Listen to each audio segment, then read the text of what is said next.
Back to the Dan Patch Studios here on Behind the Line. Joining me today, one of the Hoosier Park regulars, Brandon Bates. Brandon, good to have you aboard. Thanks, Steve.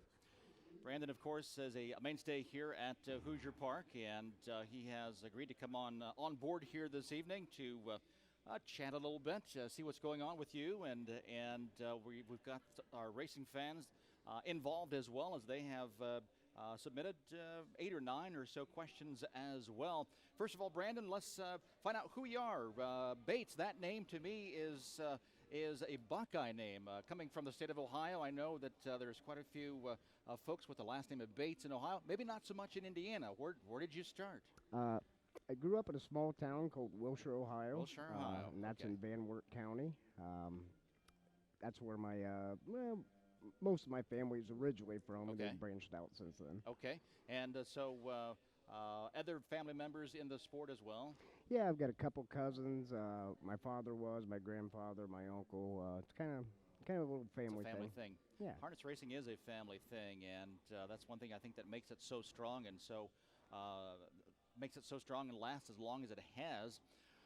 So then you moved, obviously brought your, if I could steal a term from the thoroughbred world, you moved your tack to the state of Indiana. When did you decide to make the move to come to Hoosier Park? 1997, I moved over here and bought a home and started a family, and been here since. Okay. And where do you call home?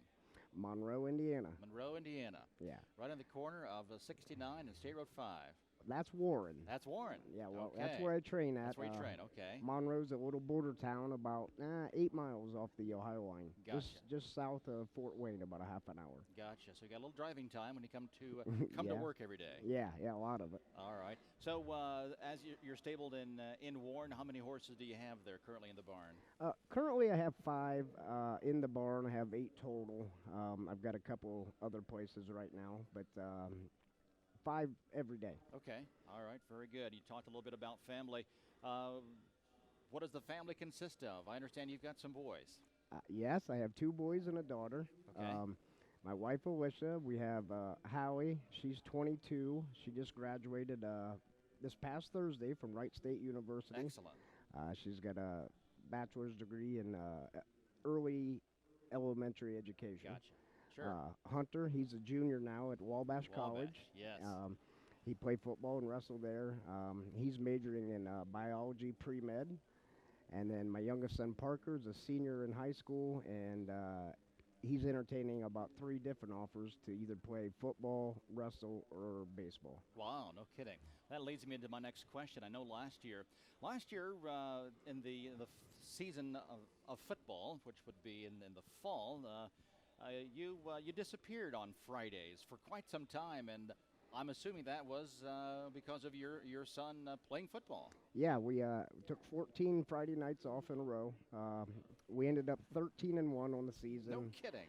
They lost in the state semifinal to the eventual state champions. Okay. Yeah. All right, very good. What position does he play? Parker's the quarterback. Quarterback. All right. I know. I'm assuming, I'm going to go out on a limb here, I'm assuming Parker may be joined by another son of a fellow horseman. Jason Miller's son has agreed to go to Wabash, I'm assuming to play football as well. In fact, I know to play football, so yes. You might be seeing a little bit of each other there. Yeah. He'll certainly be greeted by Hunter there. He'll be a senior, so maybe he can show him the ropes. There we go. And Parker's still entertaining going there himself, so we'll see what happens. Super. Fantastic. So again, we have reached out, if you will, if I can use that term, to our fans here, and they have given us some questions here for you, Brandon. We're going to go right down the list here, starting with Kim Mosier. She has a question here, and I'm sure this is an easy question for you to answer. Have you had a favorite horse in your barn that you've trained? Yeah, besides the obvious, last year we had Swandre the Giant, and what a nice animal he was. Right. But overall, I mean, there's probably 2 others. A trotter I used to have, his name was I'll Show You How.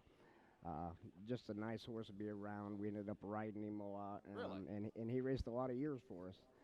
And then probably one of my first better horses, her name was Looks Like Magic 2. Just a nice horse to be around. I actually kept her. We foaled several foals from her, and she's since passed on. You're making an interesting point there. as far as riding, that's something that we are starting to see more and more in harness racing, where they are a very versatile animal in Yeah, that yeah. obviously can drive them. But for racing for pleasure purposes as well, there's a very good article in the most recent issue of the Hoofbeats, a sport magazine coming from the USTA, where they talk about using the standard breed for racking down in, I believe, Alabama or Louisiana. Yes. And so they're a very versatile animal. I actually had one that ended up being a very good racker. Her name was Pine Mountain Lady. Really? When her career was over with here, that's what she went to do, and I believe she set a few records. No so, kidding. Yeah. And I know the one thing that the folks obviously really like, folks outside of the standardbred industry that like it, they like about the standardbred horse is, for the most part, they're rather docile. They're very smart, easily trained, and again, with their versatility, they can be used for all kinds of different things. Oh, absolutely. It's I mentioned riding, but I've actually done that for a long time. Some of the older horses, they have some aches and pains, or and rather than put them on the track every day with the concussion and the boredom, I'll throw a saddle on them mix it up. And there at my farm, there's a lot of trail through the woods and down along through the river, so maybe we'll go for an hour ride and get their exercise. Sure. And so I know the connections of, I believe, Dewey, Cheatham, and Howe did the same thing. Of course, he was a Hamiltonian winner. And so you think that's important? You find that to work very well to mix things up? Oh, yeah. For me, it's big. Not just for yourself, but for the horse as well. Well, I train on a farm, and like now that the weather's fit, my horses are really only in the barn when they need to be. We'll do our work, we'll take care of them, and then they go right back outside. So they may get 20, 22 hours a day out in the pasture. Right, and that's where they're happy. They're very happy. Happy horse means, of course, you'd like to see some positive results as well. Yeah. So. Got to find a shoe once in a while, but we're getting good at that. Speaking of Swander the Giant, that has to always be tough when you have a horse with that caliber leave your barn, but that's part of the industry. Oh, obviously. absolutely. It was a pleasure to have him, but he was meant for bigger things, and obviously other people saw that, and they made some pretty good purchase offers, and he's moving on. Yeah, that's part of the industry. Absolutely. You just enjoy them while you have them and make the most of it. So let's go down the line here. Purple. AC asks, why the color purple? Really, to begin with, it was just to be different. My father was black, gray, and white. My grandfather was blue and gold. So it's not a family color? No, it's completely different. The rest of the guys are some shade of blue and gold and white. I wanted to be a little different, but also when I was a kid, I thought David Miller could drive a little. So he can, and he still can. I think so. All right, very good. And so from Tom Dubrick, why your affinity for the trotting breed? And I'm assuming he is actually meaning the trotting gait here. I know you obviously drive pacers as well, but do you have the affinity for a trotter versus a pacer? And if so, why? Absolutely, I prefer trotter. If it was up to me, I'd have 6 trotters and no pacers in a barn every day. To me, I just like the purity of it, the challenge, and a good trotter is just completely different. It just is.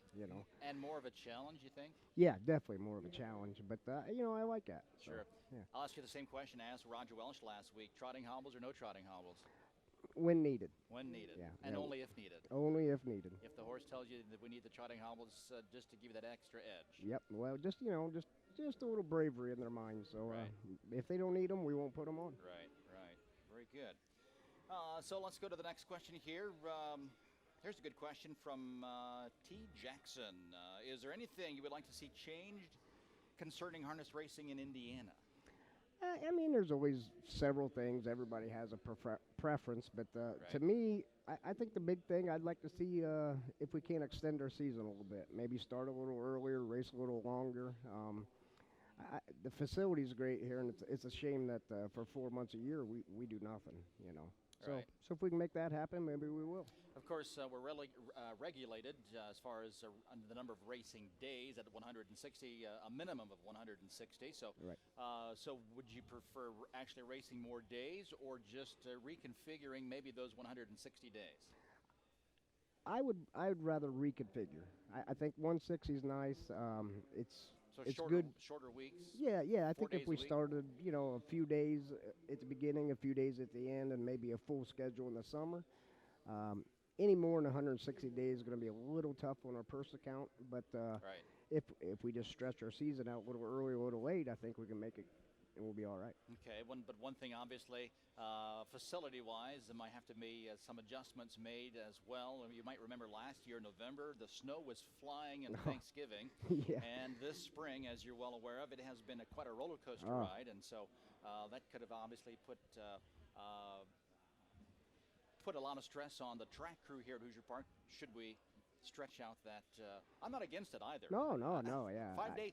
You don't find many tracks going 5 days a week anymore. No, no, and and I like it, but I don't know that we have to do it for 8 months. Right. Maybe we race for 10, but we start with 3 days and we finish with 3 days. So, Right. it's just so nice to be here. And like you said, there's going to be some challenges that we're going to have to face with track conditions, Right. winterizing barns, and correct. everything else. But I think it's worth the shot. And if we can make it happen, it'll be great. So, in the time being, with 160 days and finishing up on May the 9th, help me out, Emily.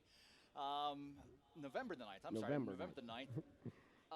Where do you go? Do you shut the barn down? Obviously, you have the yearlings and whatnot, or do you take your racehorses and go to say Ohio? In the past, I've done both. Okay. A couple years ago, I went to Hawthorne to drive for the winter, and I raced 4 up there, and that was really fun. I enjoyed it. This past winter, I just raced a few at the end of the meet at Hollywood Dayton, Okay. but basically shut everybody down and started with the yearlings. How do you find the transition coming from a 7/8 mile track with the longest stretch in the industry going to a 5/8 mile oval? Is that is that something you have to adjust to as a driver? Yeah, yes, some, not much. The biggest challenge is styles. If you go somewhere else, a lot of times the style is maybe Okay. too aggressive, over aggressive, and that can create some problems. So not so much of the track configuration as the driving style of the local column. Absolutely. That makes sense. That makes sense. And speaking of that, a little bit further down here, question number 6 from Jacob Hall. And sorry, guys, I'm going to go out of order a little bit here, but that segues right into this question here. How do you describe your driving style? Emily and I have had this conversation before, but and we laugh. But the word is cerebral. Cerebral. Explain. Yeah. Try not to be too aggressive, not to be passive, but know your drivers, know your horses, and plan accordingly. Okay, so it's not the same drive. It's not a cookie cutter drive. No. And that is because of the horse, or because of the rest of the other horses and the drivers in the race? Yeah, mostly horse, but Okay. maybe it's 60-40. Post position as well. Post position. Plays into that. Yes. I asked Sammy Widger this earlier in the meet. Post position 9 or post position 10? Trailing post position. Do you mind post position 10 as a driver? Yes. You like that or don't like it? I want my nose on the gate. Okay. No kidding. Yep. You'd rather be in the grandstand side than down along the pylons? Absolutely. Okay. And because you think that's because of the horse, perhaps? Horse might be more comfortable on the gate? No, I think, I'm at a big disadvantage with the 10-hole here. Okay. A lot of times these races are handicapped, and supposedly the 10-hole is the 4th best position, but I'm You don't telling find you, that. it is not. It is not. Interesting, last night, I know the first 7 races, post position 5 was winning. 5 of the first 7 races, post position 5 was winning. How does that work? Any idea? Well, yeah, you're right in the middle of the track. You got half the field inside you, the other half outside. Okay. It's very advantageous on a big track because you can be aggressive, you can be patient, and you're never getting away 10th. So. Okay. All right. When you drive at Hawthorne, you talked about driving at Hawthorne in the wintertime. Obviously, no wintertime racing in Hawthorne now, but they do race on Sundays, I understand. Yeah, I'm going to go up there starting this Sunday. Okay. Do any Chicago pizza while you're there? I have. I can't tell you any specifics, but my friend Jimmy Suba up there, he takes care of the food on Sundays, so Gosh, whatever he can't- brings me, I eat. Can't certainly gotta like that. Somebody else buying the food. I notice you've got a special jersey here, the Michael J. Fox Foundation for Parkinson's Research, and this is affiliated with the Trotting for Charity. What's this about?